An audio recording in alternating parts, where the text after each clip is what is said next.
et l'annonce de Ségolène Royal, qui y compris de faire le lien avec l'EPR de Flamanville, qui lui est une catastrophe industrielle et financière qui coûte des milliards et des milliards aux Français, est totalement absurde.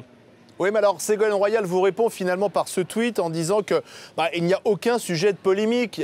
Il faut effectivement que Flamanville soit prête pour pouvoir fermer Fessenheim.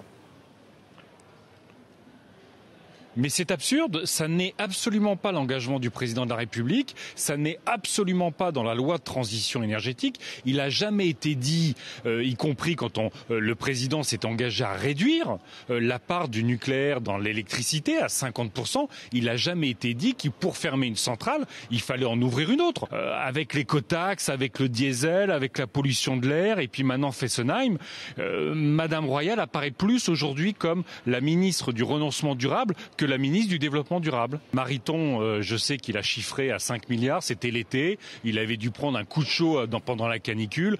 Personne ne peut justifier 5 milliards d'euros pour la fermeture. Ce qu'on sait aujourd'hui, c'est que si on veut maintenir Fessenheim, qui est une centrale dangereuse, il va falloir investir des centaines de millions d'euros. C'est plus de 100 milliards, ne serait-ce que pour mettre les centrales mieux protégées en prenant en compte les risques Fukushima. Donc Mariton, il délire totalement. Il commence à s'intéresser à la question du nucléaire.